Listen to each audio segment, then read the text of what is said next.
And there we go. Good. Turn things over to our CEO.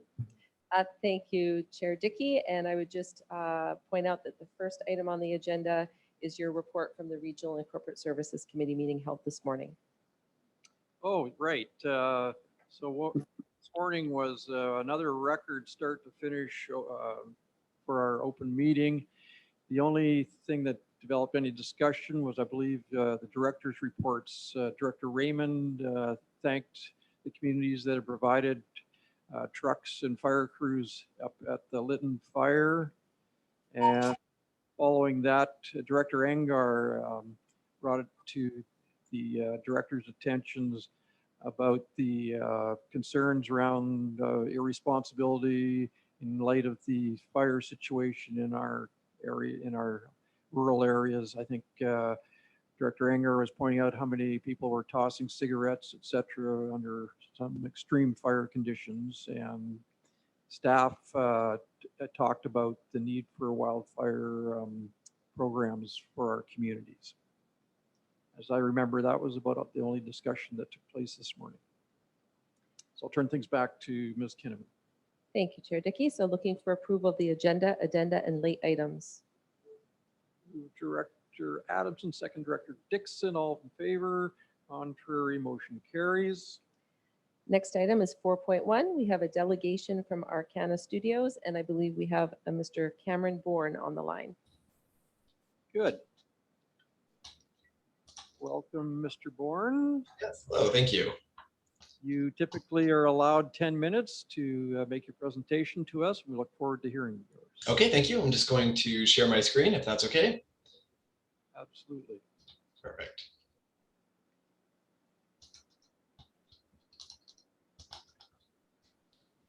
All right, so hello everyone. As mentioned, my name is Cameron Bourne. I'm a planner with Applin Martin, and we are coordinating the land use application process on behalf of Arcana Studios for a proposal at 44390 Bayview Road. So today we'd just like to briefly introduce our project to the committee and discuss the public information meeting that we held in May, where we brought this project to members of the Lake Yurok community. So to begin, I'll just give a quick background of our application. So the project is located at, as mentioned, 44390 Bayview Road, and is currently designated as limited use in the Electoral Area C official community plan. To accommodate the proposed film studio, we are proposing to amend the OCP designation from limited use to rural. And to support this amendment, we have undertaken several technical reports, including geotechnical hazard, transportation impact, site servicing, wildfire assessment, arborist and environmental studies. And these technical studies have shown that broader uses can safely be accommodated on the property. We're also proposing to rezone the property to R6 from R3. And that is a zone specifically drafted to allow for film studio uses with accompanying accessory residential and accommodations. There is, I believe, currently one other property in the area that is zoned R6 right now, and that is, I believe, on Carrot Road in Electoral Area F. So as mentioned, this proposed rezoning and OCP amendment application is for a property located at 44390 Bayview Road, which is highlighted on the slide here. This is at the very end of Bayview Road and is connected to Lougheed Highway via Bayview Road and Harrison Bay Road. So the overall plan, Arcana Studios is proposing to construct a small film studio on the property, consisting primarily of a soundstage. This development is proposed on a portion of the property that has already been cleared for an existing single-family home and shop. It should be noted that this is not a large-scale studio like those located elsewhere in the Lower Mainland, and the proposed soundstage will essentially be a small warehouse-like building of around 1,200 square meters. This soundstage is built to be soundproof, which means that it will hold in all sounds from the film production process and prevent outside noises from coming in. The purpose of the soundstage is to contain all sounds and prevent production noises from being heard by the surrounding community. At a later date, the small studio office building could be built alongside a small residential building for intermittent overnight stays in conjunction with film production. depending on need. The residential building would be comparable in size to a single family home. Also note that, and as indicated on the site plan, a 20-meter wide landscaped buffer consisting of existing trees and vegetation is proposed to shield the development from neighboring properties. So I just want to discuss briefly Arcana's proposed studio operations, because I think, when we think of film production, we often think of these types of facilities requiring large vehicles, trucks, caterers, dressing room trailers, and everything else that makes up the convoy, which is known in the industry as a circus. Arcana's proposed studio operations will be quite different in nature. There will be no circus and no heavy vehicles will be accessing the site for productions. Everything required for the production will be kept on site. This means that the number of vehicles accessing the property will be a fraction of traditional movie productions that film on location, and even smaller yet when compared to a typical film soundstage. The traffic to and from the site will be even more limited as a result of Arcana's production concept. This concept is known as virtual production, where very small crews film for very short periods of time. This type of production requires heavy visual effects with limited sets and, as I mentioned, very small crews of usually between 10 to 20 people, which includes the actors. The rest of the staff for Arcana will remain at their offices in Burnaby, working remotely from home and creating the set design digitally.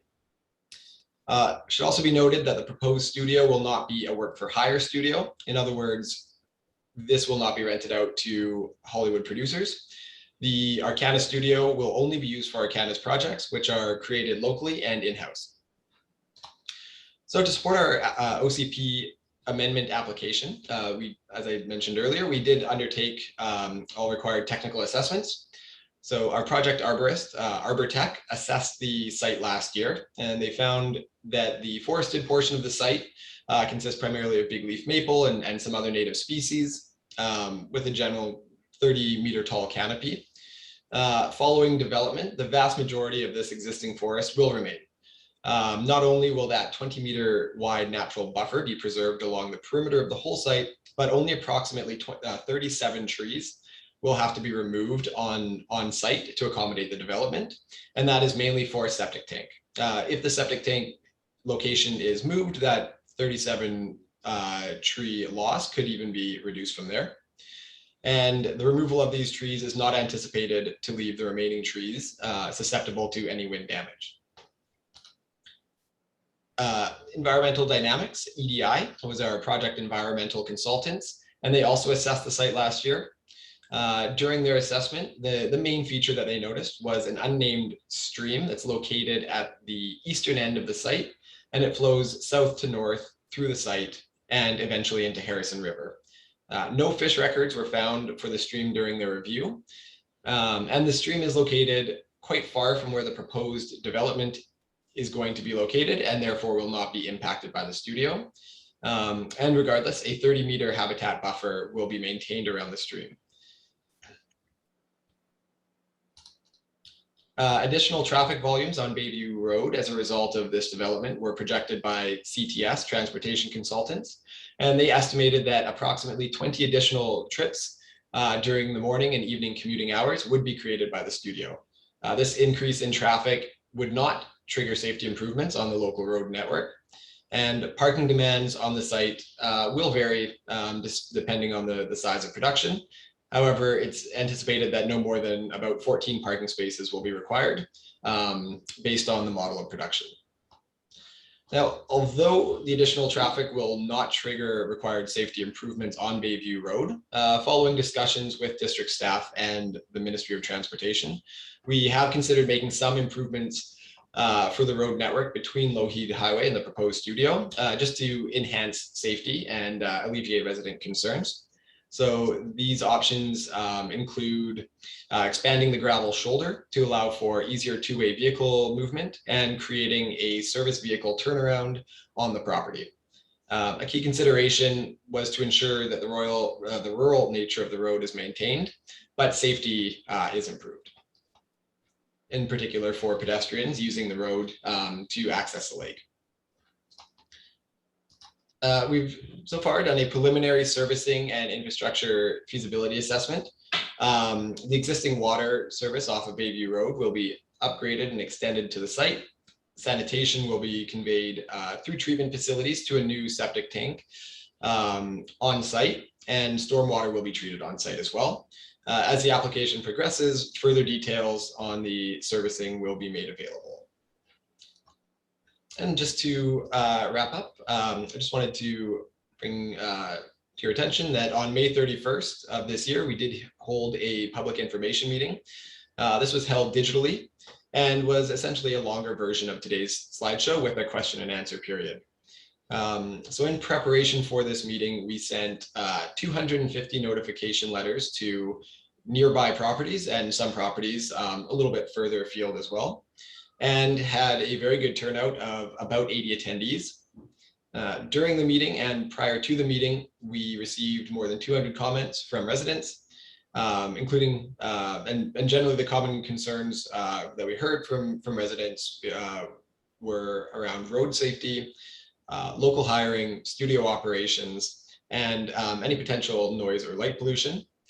And these questions were answered to the best of our ability during the meeting in person or following the meeting by email. And that concludes our quick presentation on the introduction of the Arcana Film Studio project at 44390 Bayview Road. Good, good. Thank you, Mr. Bourne. And I'll open up the floor now for directors with questions or comments.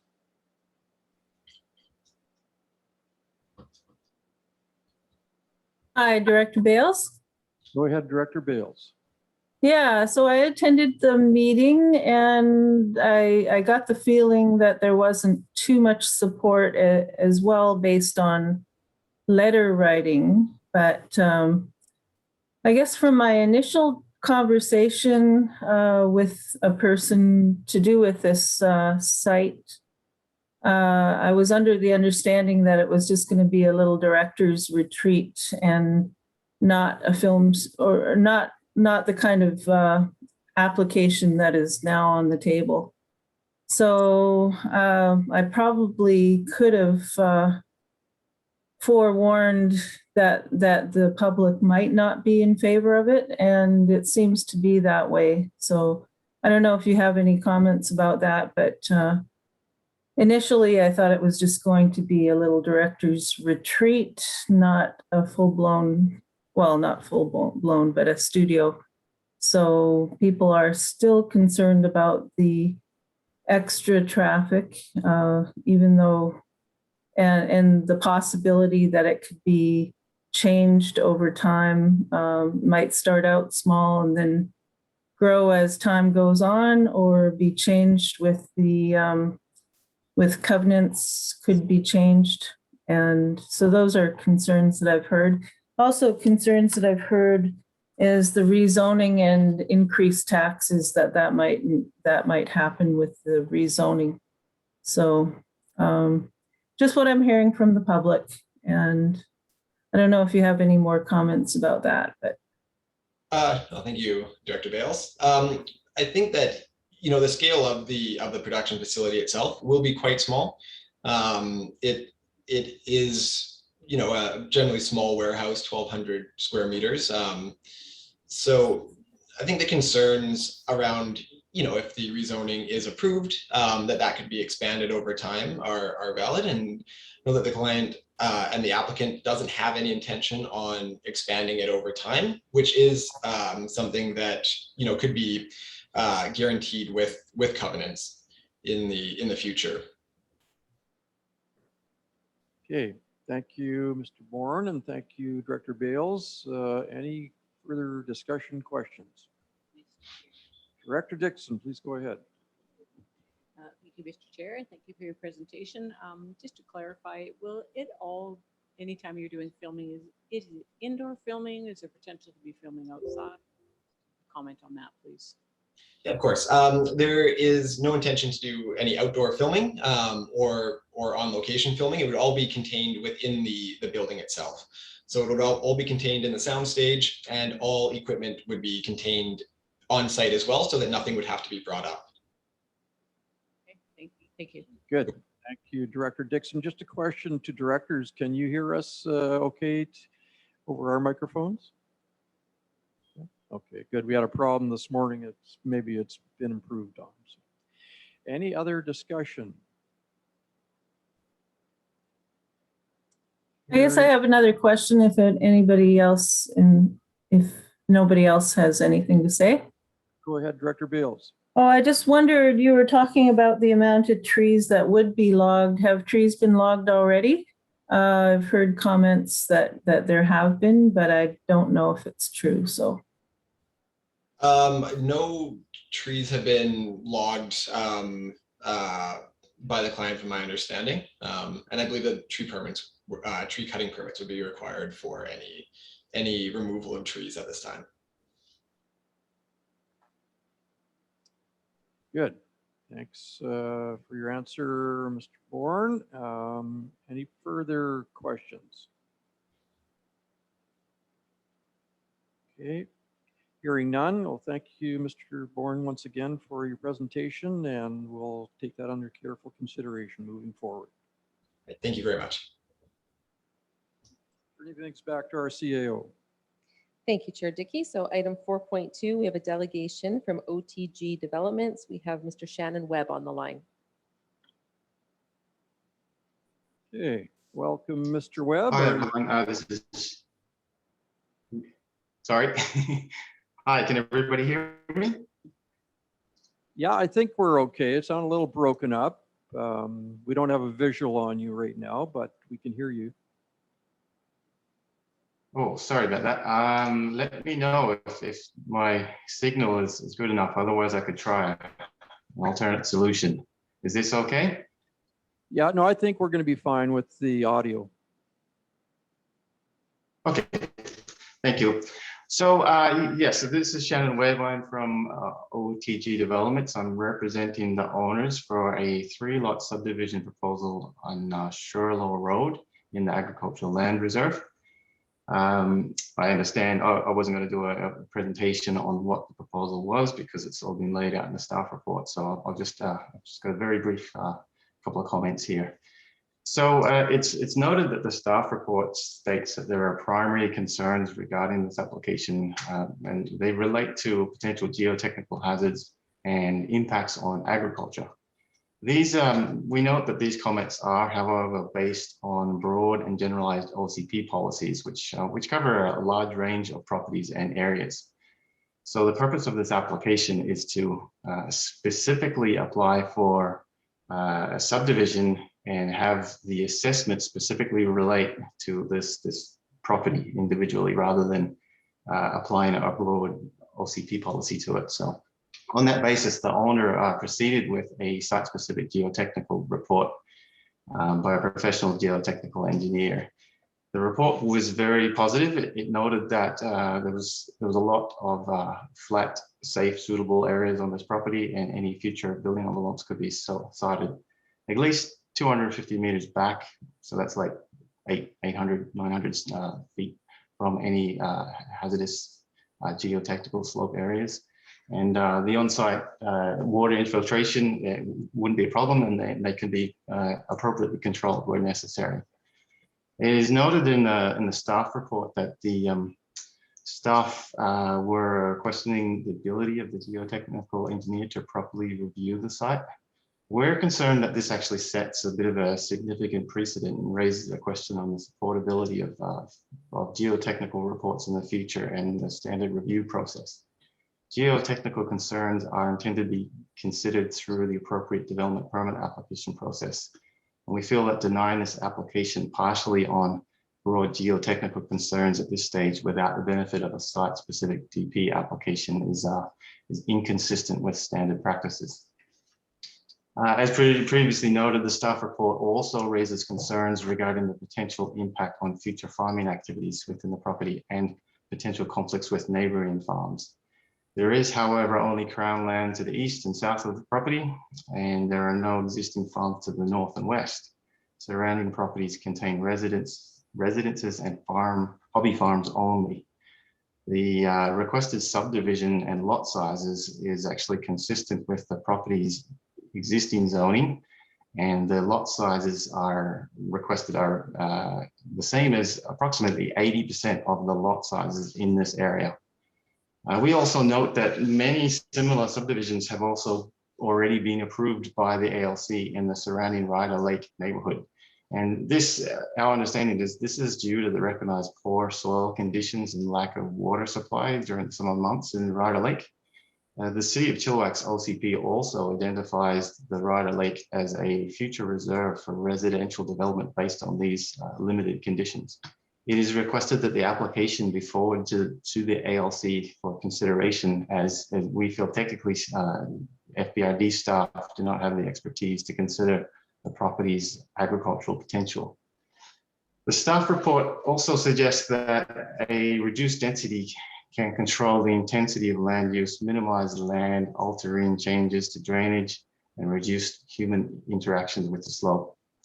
However, as a DP must first be obtained prior to any alterations of drainage to slope, the approval process is already in place to avoid staff's concerns. It should be noted, however, that farming activities are exempt from the DP approval requirements for alterations near watercourses, whereas residential uses are not. Therefore, retaining this property under a single ownership for more intensive farming operation will likely result in greater drainage and surface runoff risks. To summarize, the proposed subdivision is supported by the property's current zoning, and the LCP policies are generalized only. The purpose of this application is to allow site-specific review of the proposal with respect to potential impacts on agricultural activities. We're therefore requesting that the geotechnical concerns be reviewed through the appropriate standard development permit approval process. At that time, staff has the ability to request a peer review if they choose, and that this current application be forwarded to the Agricultural Land Commission without comment to allow the application to be reviewed by appropriately qualified members of the ALC. Thank you for your time. Good. Thank you, Mr. Webb, for your presentation in support of the applicants. Directors, any questions or comments? Yes, Mr. Chair, Director Engar. Yep, go ahead, Director Engar. Thank you, Mr. Webb, for your presentation. I appreciate it. Can you tell me what insight you have currently into the downstream in the valley below this property and the hazard, the slope hazard there, which over this last year has been considerable? At this stage, obviously the client doesn't want to spend the full costs on a geotech report because, as I mentioned in my presentation, that stage typically comes later. It's through a full development permit to address geotech. So he's prepared to go down that path at that point. So at this point, a preliminary review has just been undertaken, and that was specifically looking at whether the subject property has suitable building envelopes and development can be set back far enough from the risk areas that you're referring to.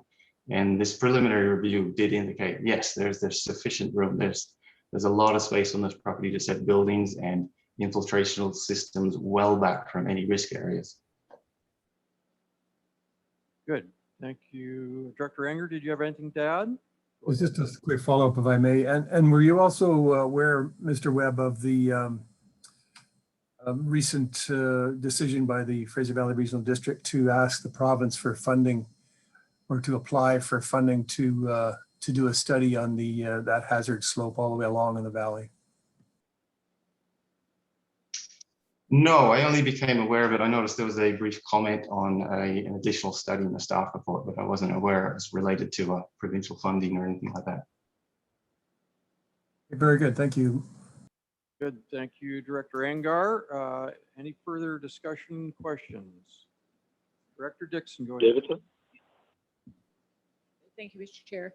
I'm curious, am I correct in assuming right now no one's living on this property and there's no houses or homes or anything like that? Or for somebody living there? Are there services existing? There are no services. There was a little mobile home temporarily placed on the property, but it has been removed since, I believe. Okay, thank you, Mr. Webb. Any further questions from directors? Davidson? Go ahead, Director Davidson. Thank you, Chair. So to Mr. Shannon, to Mr. Webb, my understanding of the ALC's general tone these days is that if you want to subdivide, if you want to do anything on ALR land, you need to be able to demonstrate that it's going to benefit agriculture. And again, we're not the ALC, so I can't speak to how they implement their policies, but should this proceed through the FVRD, or are you confident of a favorable response from the ALC that you would need as well? We are aware that it is very challenging these days to go through the subdivision process in the LR. We do feel like this location has some merit to it, simply because of the recognized water shortage up in Ryder Lake. A lot of the property owners in Ryder Lake, they run out all the time, and they have to get trucks delivering water up to that location during the heat, the warmer climate. Also, the recognition by the Agricultural Land Commission in the past in the city of Chilliwack has recognized the challenges to farming up in the Ryder Lake area. And as I mentioned previously, that the city of Chilliwack are aware of this as well, because they're designating that location as future residential land use space for expansion. So we do feel like there are still challenges to face, demonstrating that this property is no longer suitable for a large farming property, but we believe there is justification. Good. Thank you, Director Davidson. Further questions? Director Dixon, go ahead. Follow up.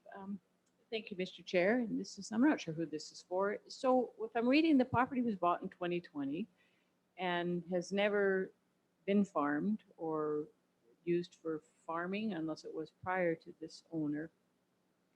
And now the thought is it can't be farmed, and they want to split it into three. Is it? I got the general gist of that. Yes, the current owner purchased the property with the discussion with the previous owner, and the previous owner had mentioned several different attempts at farming the property, and it didn't pan out because of those limited water conditions I mentioned, and the poor soils on site, and half the property being heavily vegetated. The current owner also purchased the property believing that subdivision potential was available because of what the current zoning supports in terms of lot size. Quite frankly, he was a bit caught out, not being aware of these little sub policies in the OCP that sort of suggested otherwise. Thank you. Good. Thank you, Director Dixon. Further discussion? Davidson? Yeah, go ahead, Director Davidson.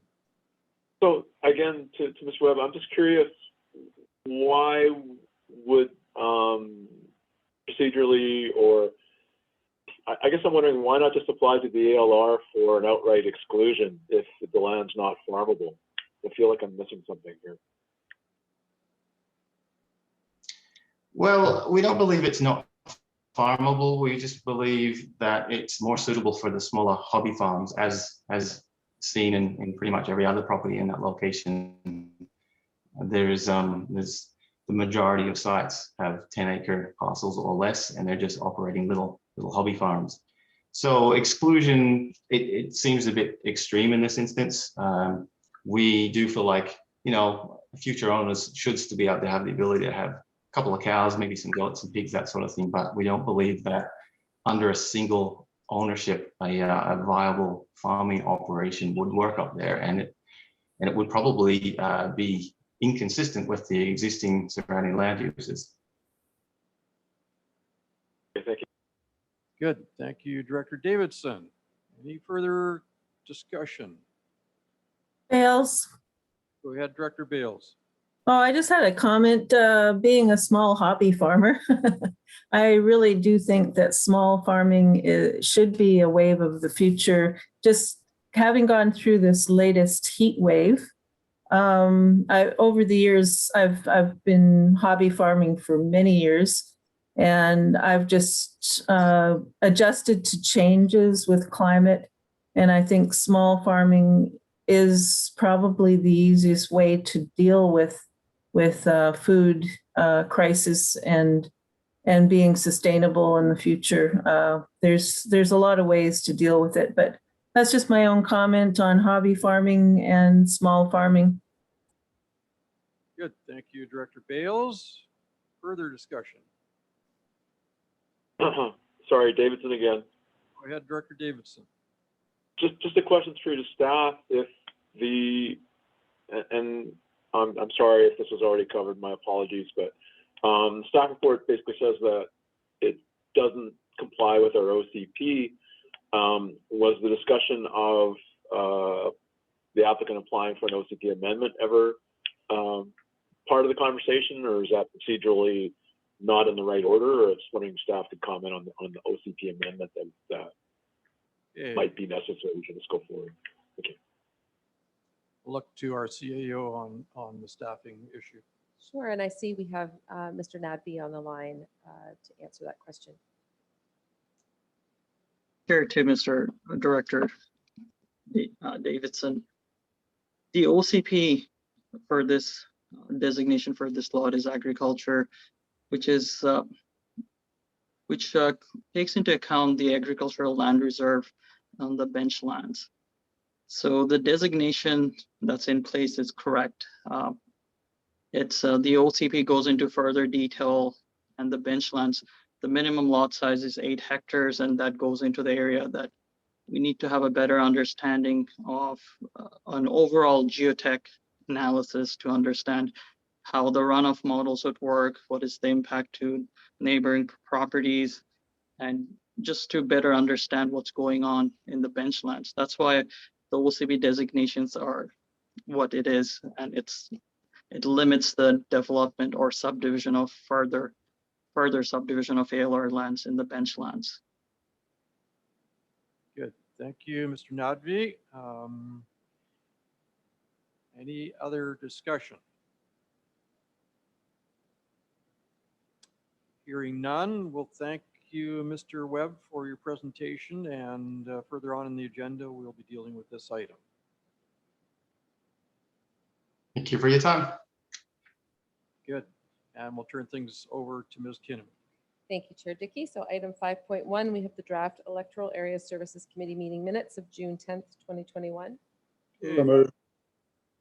Director Adamson, second Director Raymond. Discussion.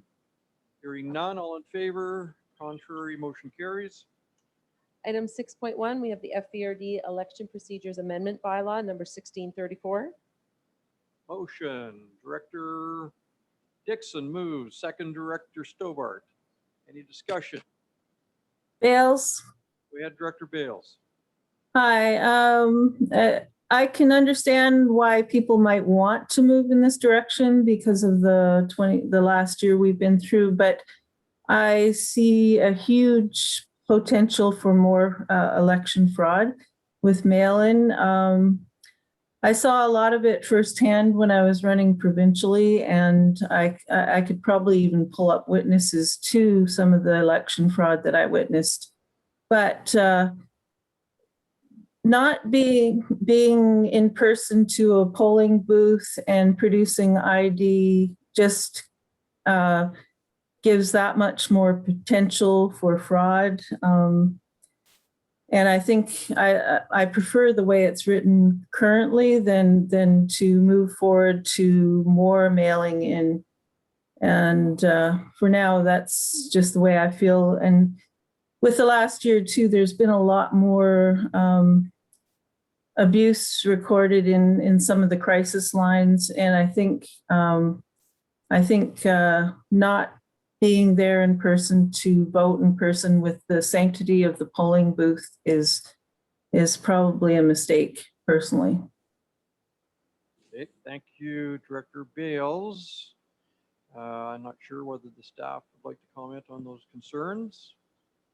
Sure. Through the chair to Director Bales.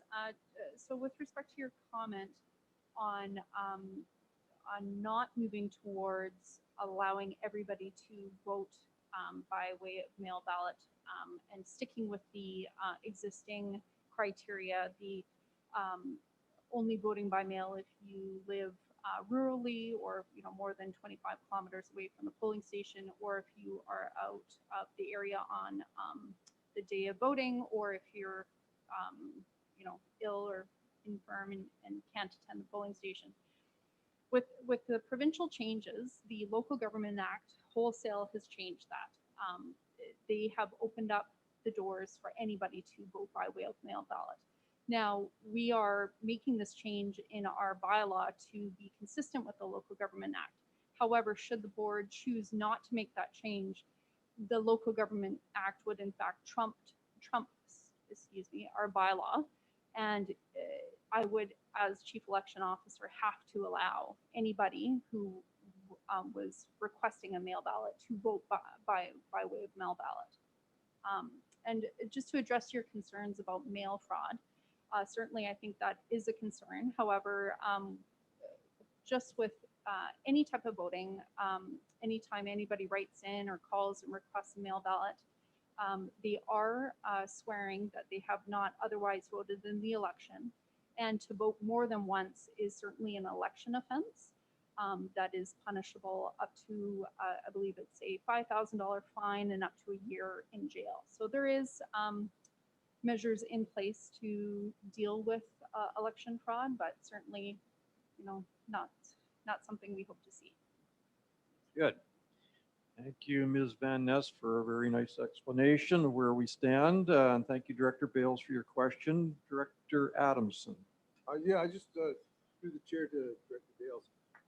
When you're saying fraud, are you saying that, well, I believe I know what you're saying, that people go and tell the people how to vote? They could do that easier if they're not doing it in public. And I've been at different meetings where I've seen it, bring in the people and tell them how to vote. And I think that's the concern, not so much as somebody's not doing it right. Mr. Chair, we're not hearing Director Adamson very well. Okay, I mumbled at the end. Okay. Sorry Is your mic turned on? Is this my mic? Yeah, it's turned on.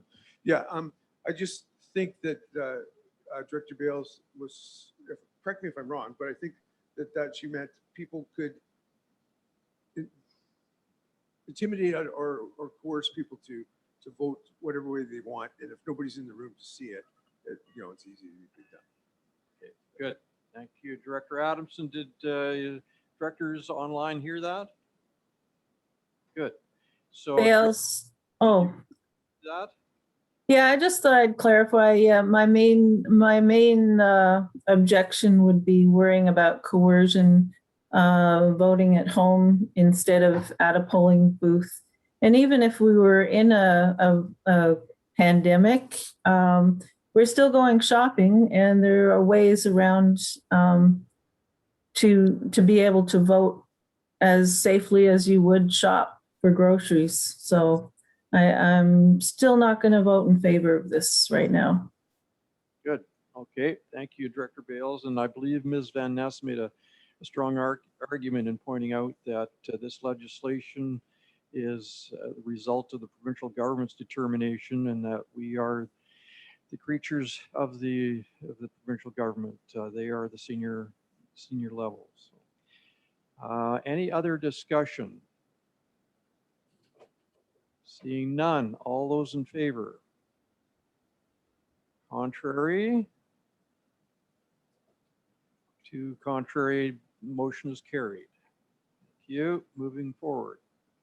Thank you, Chair Dickey. So item 7.1, we have the 2021 grant and aid request for the Hatzick Watershed Restoration Society in electoral areas F and G.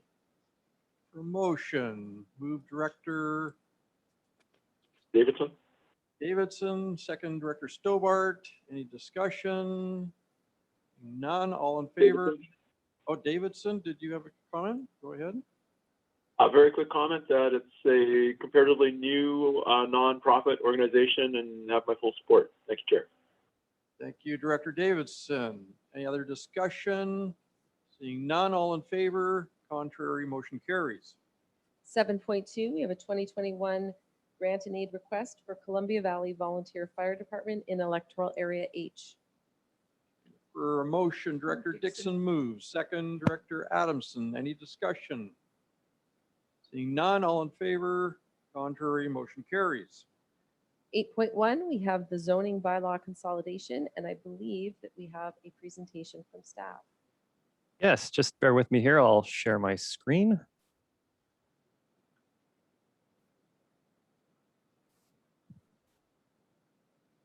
Okay, just give me a heads up if you can see my PowerPoint slides. Looking good, thank you. And the audio is coming in okay? Sounds very good. Great. Thank you. I'm very excited to be speaking to the Electoral Area Services Committee today about the progress that we've made on a project to consolidate the 9 electoral area zoning bylaws. Hasib's my co-presenter, and he may also jump in as we go through this presentation and discussion. Today, we're going to talk about the principles that guided the project, the work and the process to consolidate the 9 existing zoning bylaws into one zoning bylaw, the results and the next steps, and we'll conclude with any questions you might have and a discussion.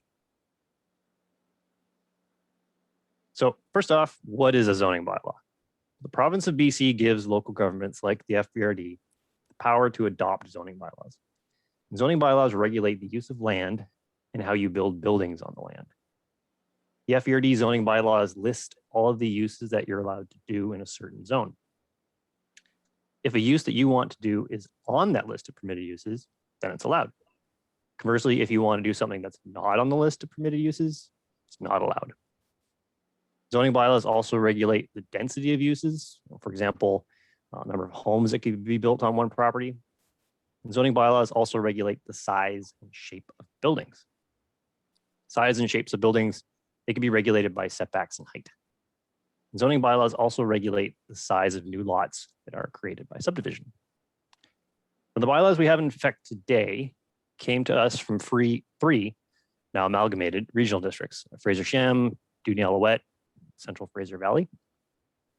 The zoning bylaws of these regional districts were drafted in the late 70s through to the early 90s. Current bylaws, you can get sort of a sense of land issues of the day.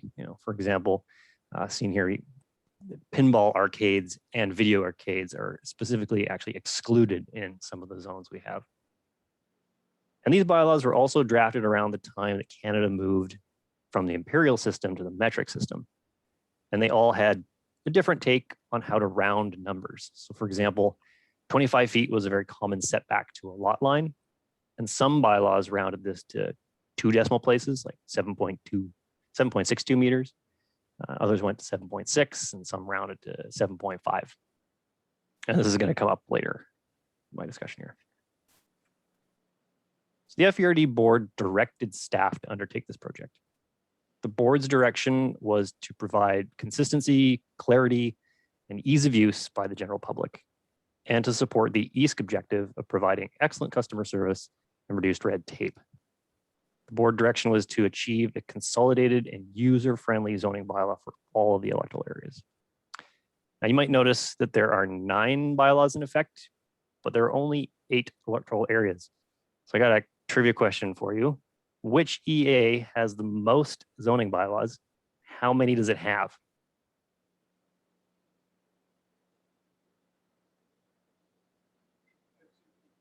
Anybody? No idea. The answer is electoral area B, and there are 3. Any history on why that happened? Oh, at the top of my head, we've got bylaws in the official community plan areas in Laidlaw, and then in the Canyon, and then a separate zoning bylaw for the areas that are outside of OCP areas. Wow. That's probably why. So the question is, well, why undertake this task in the first place? So the primary focus, like I said, is to achieve a consolidated and user-friendly zoning bylaw for all the EAs. Now, from a builder or a designer's perspective, current FVRD bylaws create challenges when working in one bylaw and then switching to another. For example, setbacks in most FVRD bylaws, they allow for overhangs to encroach into setbacks, but that's not the case in all the bylaws. In some bylaws, setbacks are measured clear to sky, and so there's no allowances for eaves. And this is a major issue for designers because they're used to regulations that allow for overhangs. It's an industry expectation, and it's quite common elsewhere. So from time to time, development variance permits are considered when the siting of eaves becomes an issue. And having one common set of basic regulations will assist homeowners and builders and FVRD staff. For staff, we have to know these bylaw nuances inside and out, and we must ensure that we apply the correct regulations. So if we get asked, what are the setbacks in the rural zone? Well, we have to first determine which of the 12 rural zones applies. So how is this consolidated work guided? When an opportunity to create 2 or more zones was identified, the resulting consolidated zone had to maintain all of the existing permitted uses. So in other words, the consolidation process could not take away any use that is currently permitted. No increase in regulations. So I mentioned that metric imperial conversion issue. When an opportunity to consolidate 2 or more zones was identified, the resulting consolidated zone went with the most permissive setback or height. And in most cases, we're talking about a few centimeters. And another reason that we went with the most permissive setback was to avoid non-conforming siting issues. And I'll note that the Local Government Act already has a section in the legislation that deals with non-conforming uses and siting. So when these situations do arise, the legislation will guide us. On small lot zones, there weren't as many opportunities to consolidate those zones, so the setbacks and height limits didn't change, for example, in Popcom and Lindell Beach. We also had 2 legal reviews of the consolidation work, and these legal reviews identified opportunities to implement today's best bylaw drafting practices. This meant taking current regulations that were often expressed in very lengthy paragraphs and converting them to lists, bullets, and diagrams. And these practices will help reduce confusion and misinterpretation. The 9 zoning bylaws contain about 120 zones, and we found opportunities to consolidate some zones with others and reduce the number of zones by about half to where we have about 60 zones. But some zones were so unique that they were not consolidated with others. Small lot zones, for example, in Lindell Beach and Popcom, but a lot of the Dewdney Alouette zones in electoral area F and G were not consolidated.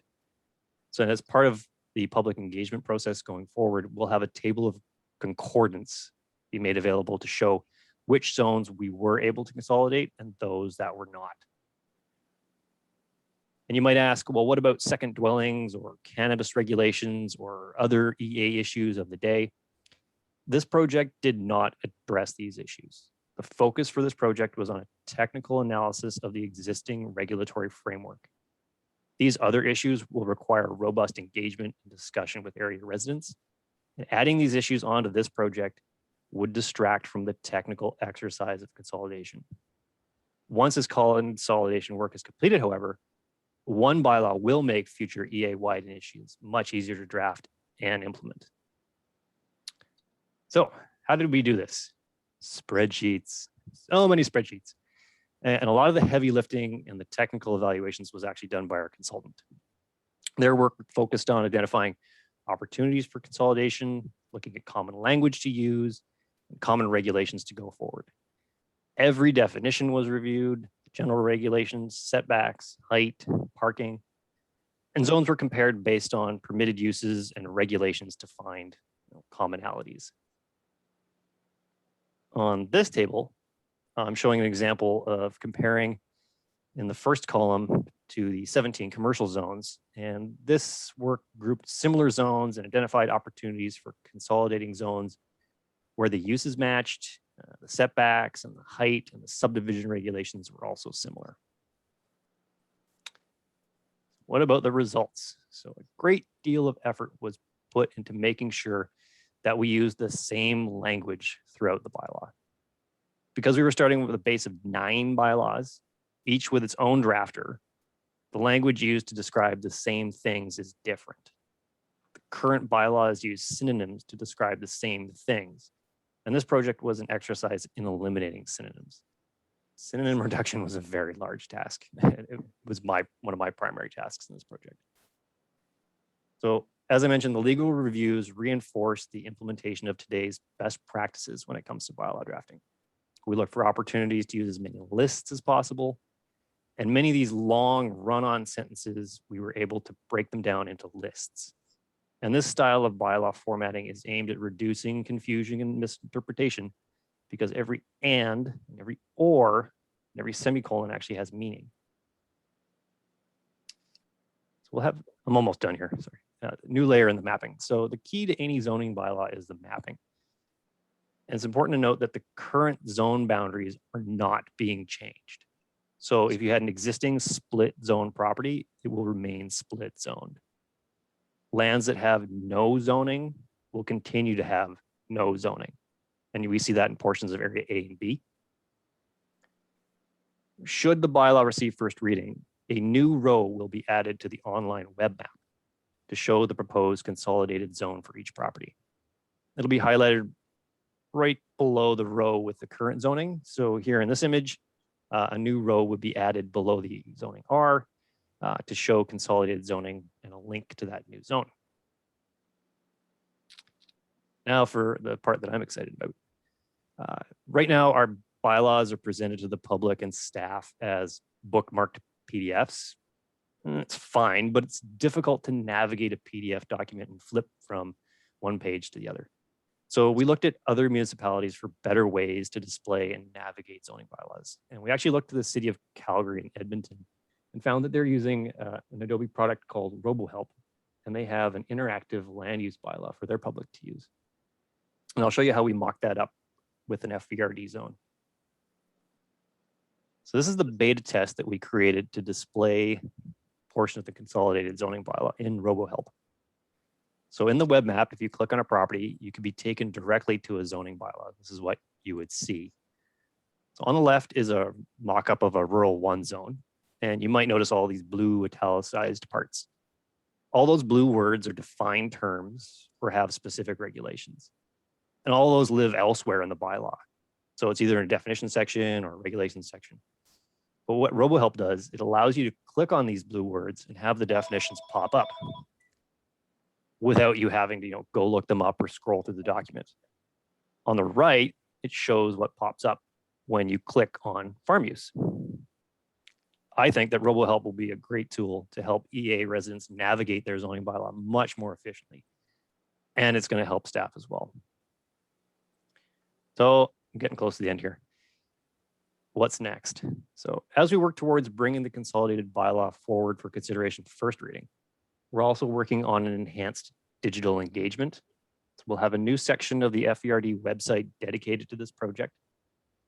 We're looking to create a simple tool where you can just type in your property address and have your current and proposed bylaws pop up for you. We're also looking to create simplified concordance tables for about a dozen of the current zones. And we found that 12 of the current zoning designations represents about 75% of all the properties in the FVRD. So these tools, the new web mapping, RoboHelp, concordance tables, these will all be available after first reading. So thank you for this opportunity to talk about this project. And I'm going to leave you with the final slide here. And this is a quote from our consultant. And they said that this project was not an apples to apples comparison. It was more like comparing an orangutan to the theory of relativity. Wow. So I'll stop there and we can go into any questions or discussions at this point. Good. Thank you very much. Mr. Bennett. Okay, directors, any discussion the results of this project? Director Engar. Go ahead, Director Engar. Thank you very much, Mr. Bennett. Appreciate the second follow-up, and I really appreciate your phone call earlier on to help me kind of get my head around this. So thanks for the good presentation. I appreciate it. Thank you. Good. Thank you, Director Angar. Director Dixon, go ahead.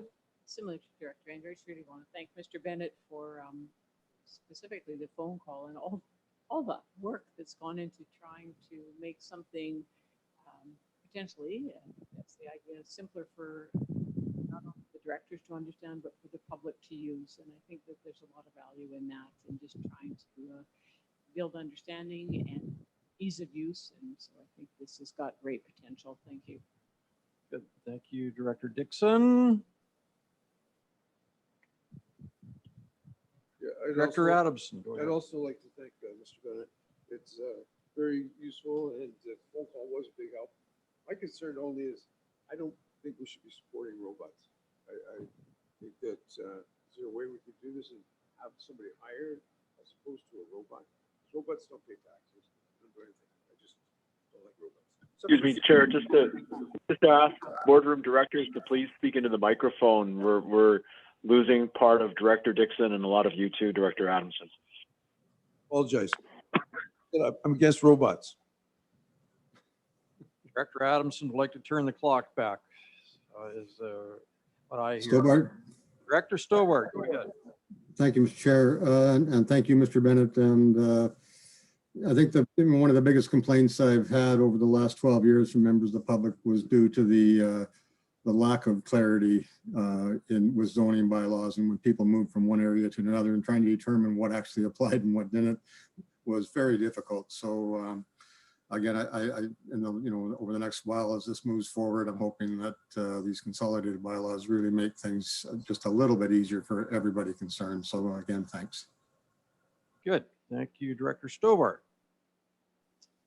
For myself, for those of us who have spent a long time around here, know that this was identified many years ago as a priority project. So I'd like to thank our staff and the planning department, especially for making this happen. It's going to make life much easier for our constituents and for staff also. So I think it's a great success.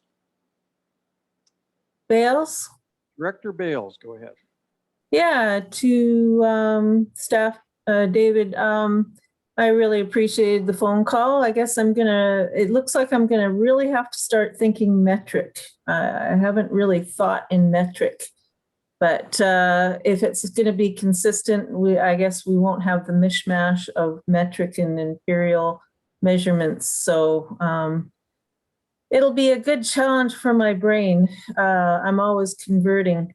But, and I understand that we don't want to make it too complicated. We just want to get some consistency across the board. I can think of a lot of things I would like to add to the bylaws, and wondered if we can do that as a separate motion in the coming months without muddying this up, but still move forward with a few possible changes to our areas. Anyway, was wondering what you thought about that, because I know that we don't want to make this more complicated than it needs to be, but we don't want to necessarily prevent moving forward with some good ideas either. So just your comments on that. Sure. Yeah. Director Bales through the chair. First off, on the metric imperial conversion, one of the things that RoboHelp, or we can call it something else for Director Adamson's sake there, we can head pop-ups over these metric measurements and have the imperial pop up in a window for you to make those conversions very easy. So if you see something in hectares, if you mouse over it, it will show you the equivalent in imperial. So that's one of the things that this tool can do for us. So you won't have to memorize your hectares to acres conversions. As for the other projects that we have ongoing, I think there could be opportunities here to, if this project goes ahead and is completed, to immediately follow it with the implementation of those other projects. Having one zoning bylaw will make implementation of EA-wide initiatives way easier, because we'll have common sets of language, and I could see that happening right after adoption, bringing forward amendments to the consolidated bylaw to implement those. Good. Thank you, Mr. Bennett. Any further discussion? Hearing none, I believe this is an information item. That's correct, Chair. Yeah, so we'll thank Mr. Bennett for his presentation and we'll move forward and I'll turn things over to Ms. Kinnaman. Thank you. So item 8.2 is covenant for the conversion of an existing dwelling to an accessory residential structure during construction of a new single-family dwelling at 50519 Auburn Road in Electoral Area E. For a motion, So moved. Director Engar. second Director Adamson, any discussion? Yes, please, Mr. Chair. Go ahead, Director Engar. I just want to note that this young family has proved to be very welcome additions to the valley, and with a covenant in place, it makes very good sense that we show some flexibility as they work to build their new home. So I do support option one. Thank you. To staff's recommendation, option one. Great, thank you, Director Engar. Any other discussion? It's already been seconded. Seeing no discussion, all those in favor? Contrary, motion carries. 8.3, we have variance permit considerations for accessory family residential use in the Dewdney Alouette Regional District Land Use and Subdivision Regulation Bylaw number 559. There is a motion for your consideration. For a motion. Stobart. Move Director Stobart, second Director Adamson. Any discussion? Director Stobart? Stobart. Yeah, go ahead, Director Stobart. Thank you, Mr. Chair. Again, this was one of those things that always seemed a little strange to me. You could, it was perfectly okay to plot down a mobile home, take that land out of production, but then didn't make a determination on who was actually going to live it. To me, it was like you could say you could paint it red, but you couldn't paint it blue. It doesn't matter. The agricultural effect is already there. So I'm certainly happy to see that we're going to be moving forward, and we're hoping that we're moving forward to decline bringing that up anymore. It's been, I don't think it's ever been refused that I can recall, and I think it's come along about maybe half a dozen times over the last number of years. So I'm certainly happy about it. Good. Thank you, Director Stobart. Any further discussion? Seeing none, all in favor? Contrary, motion carries. 8.4, we have FVRD Electoral Area D Zoning Amendment Bylaw number 1633. Moves Director Adamson, could you just speak into the microphone, please? Sorry, I'll move staff recommendation. Thank you. Move Director Adamson, second Director Dixon. Any discussion? Seeing none, all in favor? Contrary, motion carries. 8.5, we have Agricultural Land Commission application, proposed 3-lot subdivision at Sherlaw Road in Electoral Area E. For a motion. So moved, Engar. Director Engar moves the staff recommendation. And seconder, Director Adamson. Any discussion? Yes, please, Chair. Director Engar. So I hate shutting the door on anything carte blanche, but with the number of landslide debris flows off the bench this past winter, at this stage, at least until we have a fuller view of the specific slope hazards in the upcoming bench study, I feel we should not forward the application to the ALR. So I vote for option number 1. Thank you. Good. Thank you, Director Engar. Any further discussion?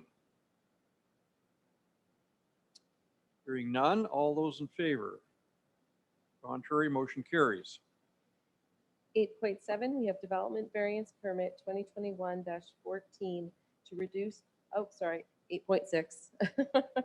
8.6 is dust suppression measures on the first 1.5 kilometers of the Chehalis Forest Service Road in Electoral Area C. It is an information item. Thank you. Any discussion, directors? Bales. Go ahead, Director Bales. Well, hopefully it will be a regular event, making sure the dust is controlled. But I'll look forward to the day when it can be paved up a little ways. But I've had discussions about that with the province, but for now, at least it'll help a little bit. I know I had a discussion with Hemlock residents. They're looking for some dust mitigation up there too, and it sounds like they're going to get it. So it's a huge improvement for residents that during the heat, especially if the dust is controlled. So looking forward to this being upgraded on a regular basis, basically.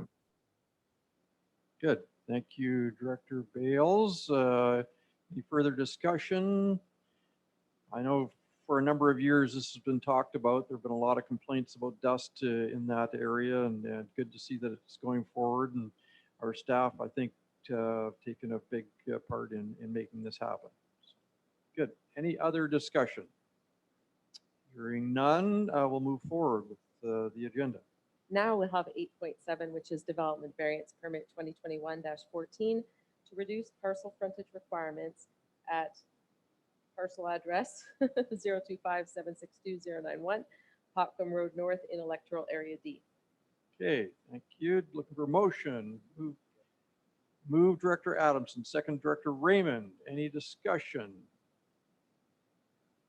Hearing none. All those in favor? Contrary, motion carries.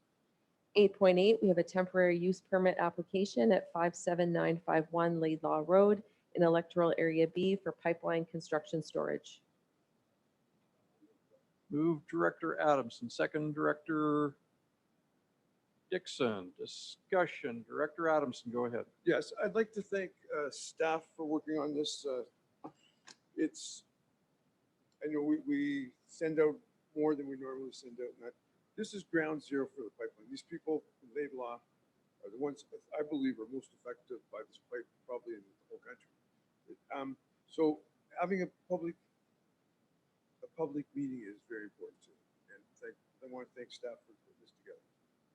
Good. Thank you, Director Adamson. Any further discussion? Hearing none, we would look for a vote on that. All those in favor?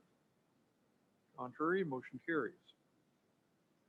Item 9.1, we have the regional versus community parks and trails classification. There's a motion for your consideration. Good.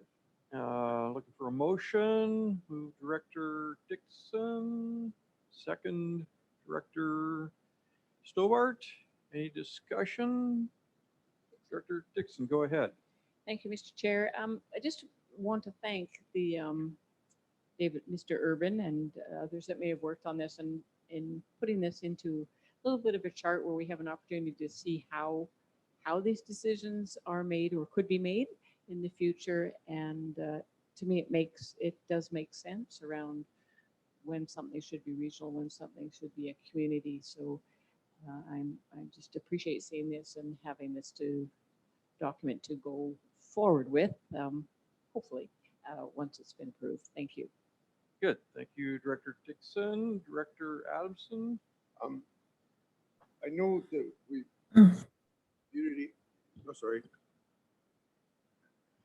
Some of these things that are community parks, when you look at them, you would think that. But I find in my area, I get told that I'm only building parks for people from out of town. Right? And where I think everybody has the opportunity to use it, but I would somewhat agree with that in a way. And a lot of the parks that we pay into, again. Yeah, I was just thinking. Sorry. Yeah. Places that we all pay into, like regional, sub-regional parks. I'd never go to. Like, you know, I live in 22. Like, my people, I wouldn't go there either. So, it's tough to figure out what parks who should be paying for it. That's all I'm just thinking about out loud. Okay, thank you. Good. Thank you, Director Adamson. And certainly, I think the staff report makes us think about the classification, and maybe in the future when we propose community parks, and we'll think more carefully about the cost of them and who's going to use them. So it's nice to see Mr. Irwin bring this report forward. Bales. Go ahead. Yeah, it's a tough one. I know that the community parks generally don't want to get a lot of outsiders in for use. They've been pretty stressed with the amount of the lack of infrastructure for outside users. So I just continually hope that the community parks don't get advertised on any big venues or advertised at all, really. Personally, yeah, I feel like I live in a park, but I still don't mind paying taxes into it. I appreciate having parks. Some days, I mean, it's likely that I'll use one once in a blue moon, but yeah, I just hope that the community parks are respected and not advertised, and until we get well, not even until we get infrastructure. It's just overwhelming some of the communities, actually. So that's about all I'll say for now. Okay. Thank you, Director Bales. Any further discussion? Seeing none, all those in favor? Contrary, and motion carries. Moving down to item 11, which is items for information and correspondence. Happy to separate anything out and discuss it. Not seeing any interest being shown, so move forward. Item 13 is reports by electoral area directors. Okay. We will start with Director Engar. Thank you, Chair. Well, it's certainly been a hot last month. This month, the heat wave has just been incredible and an experience for all of us. I'm sure a lot of people in my community have been quite nervous, and rightfully so. One lady in particular that I mentioned in Racks this morning picked up 140 cigarette butts by the side of the road that were just the result of one weekend. And so there are people out there that are not being as careful as we'd like, which encourages me to once again call on the province for more boots on the ground. We really need that presence to be patrolling the forested areas and to some regard. And that's been a real focus over the last little while. And I notice a lot of the homeless camps in the lower end of the valley are slowly getting cleaned up, and folks are being taken and cared for, and hopefully found new dwellings and some psychological support and help where needed. So some real progress there.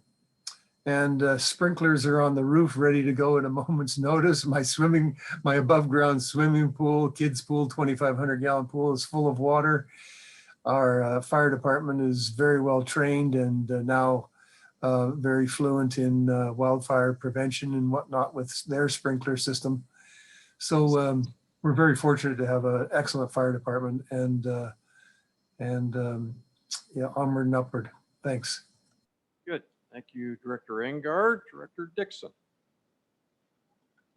Thank you, Mr. Chair. Well, yeah, it's definitely busy up in Area H, and warm weather, Cultus Lake, and many visitors coming up there.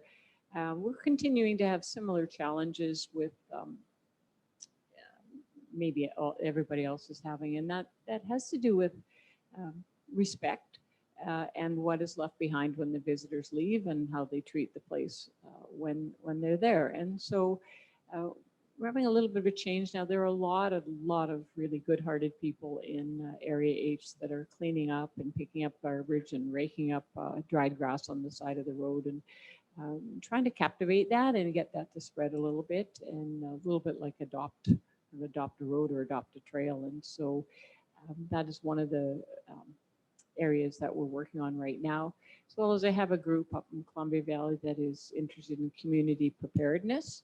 And again, it's connected to concerns around wildfire. And so we'll be taking a look starting Monday, actually, around what can we do up in our area just to make it a little safer, to have some greater understanding of how we can prepare and what it might look like. So there's a lot of good things going on, and we recognize as well that there are a lot of our visitors that really are just coming up and having fun, supporting the businesses, which is a good thing too. And that's pretty much Cultus Lake in the summer. Good. Thank you, Director Dixon. Director Adamson. Yeah, thank you. People in town in Yale, they're getting all excited about opening. Can you hear me? The opening of the thrift store. When it's been closed for the last few months, they got inside and they did some painting and it looks really good. And they're planning to have a hard opening on the long weekend, but up to them, we're just doing like, you know, it's open, but we're not really super advertising it. So that's exciting for us. Today in Yale, our community center has been taken over by Hollywood. They're doing a movie. They've been there a few days prepping for it. They completely painted the inside and built false walls. The school is going to sub as a police station. So that's exciting in Yale. People are really excited about the fact now we can start planning and use the community center, which is great. I went to Sunshine Valley AGM on the weekend for their ratepayers, and they elected a newer executive. Some of them I don't even know. So I'm looking forward to working with that. When you get a new group, it's get new ideas, new excitement. Yeah, and I was at Tasmania on the weekend too. It was open and lots of people coming. That's about it for me. Good. Thank you, Director Adams. Director Stobart. Thank you, Mr. Chair. Not a lot to report. Certainly the same concerns regarding fire safety or lack thereof that, you know, I think they exist in all our areas. I wanted to say thank you to North Fraser Fire for attending a backyard get together on July 1st and putting a fire out that the local resident had going in his yard. Also, I believe they attended at least one and perhaps two incidents of people letting off fireworks, one in a very forested area. And I'd also like to thank Tom Castle, one of our local Lions Club members from DeRoche, who went down and put an end to people setting off fireworks in the community hall and fire training center parking lot on July 1st. So I don't know, and this is only a couple days after the Lytton fire, and you would think that would be in everybody's minds, but there's an obvious disconnect between what people perceive and what they and what their actions are. So I don't know what we can do. It's difficult to move forward with this, but I guess at the end of the day, we'll hopefully at least smarten up a few people and get them to maybe take just a little bit more care in their daily lives. Other than that, not too much. Again, the heat had a lot of issues, but you know, we're fortunate now. Most of our farms, we got very good ventilation systems. The cornfields are looking a little parched, but we'll see what happens. So, thank you. Good. Thank you, Director Stobart. Director Raymond. Thank you, Mr. Chair. Nothing happening here. It's been a very, very busy week, of course, with the Lytton fire and with us gathering foodstuffs and delivering it up to Scuppa, Siska, and Kanakabar reserves, and then opening a shop here in Boston Bar. That is the Longhouse, and it is overflowing with stuff. We are now packing stuff into our community hall as well. We let it be known that this is not just for those Lytton First Nations people. This is for everybody, First Nations and non-First Nations.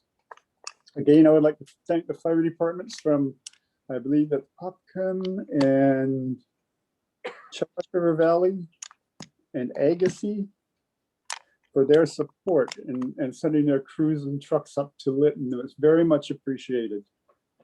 Hopefully this isn't going to go, it's going to go on for a long time because that whole town has to be rebuilt. There is nothing that could be saved there. As a matter of fact, I find it really hard to believe when looking at pictures. I have to see it myself for it to actually sink in that it's gone.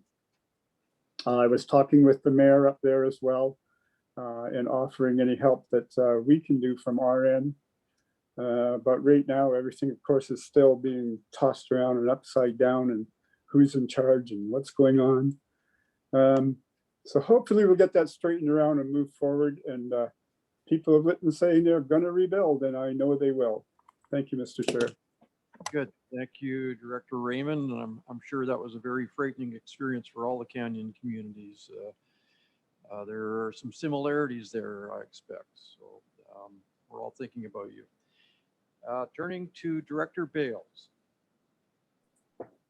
Yeah, I guess I survived the heat, and we were lucky we didn't have a power outage, but at the same time, I was looking at the hydro map, and it's incredible how many power outages were all through the lower mainland on the 2 hottest days. I didn't count the first hot day, but the second was still up to 36 power outages, and it really makes you want to be better prepared for that kind of thing. And it's very sad to hear about all the elders that have died through the heat, and just need to acknowledge that we need to be better prepared, have more cooling centers, have backup power systems for cooling centers. And people were asking as well where they could deliver food or items for the people at Lytton. So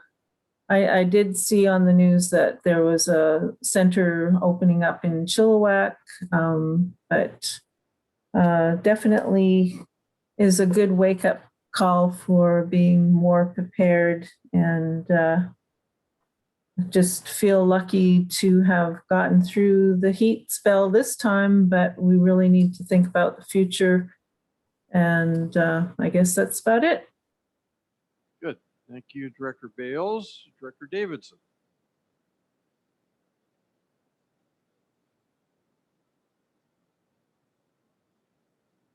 Director Davidson, go ahead. Just yeah, trouble unmuting there. Not much to say. Community strong concern. While the provincial wildfire map, it showed something happening up by Davis Lake, but whatever it was seemed to have been addressed quickly. So nobody's really seemed to know much about it other than that. But thank you to all concerned. And the McConnell Creek Hall is actually hosting a wedding in the next 2 or 3 weeks, I believe it is. So it's nice to see. I won't call it a return to normal. I don't think anything will ever be the way it was prior to COVID, but it's good to see some things opening up again. But beyond that, it's been quiet. Thank you, Chair.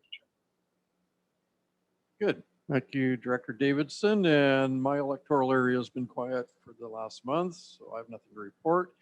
And I will turn things over to our CAO. Thank you, Mr. Chair. So it's been delightful today to welcome the public back into the boardroom. But in addition to that, we, of course, are continuing to enable members of the public to participate this way electronically. So, Mr. Chair, this would be the time for any member of the public, either here in the boardroom or online, to identify if they would like to address the committee. Okay. So, Mr. Chair, for the directors online, we do have one member of the public in person, probably our first member of the public in 18 months, which is wonderful to see. This person does not have a question. We do have about 6 people on the line joining us via Zoom. And this would be the opportunity for any of those members on Zoom to indicate that they wish to ask a question relevant to the agenda by hitting the raise hand function or *9 if you're joining us by phone. We'll just maybe give them a moment here to indicate.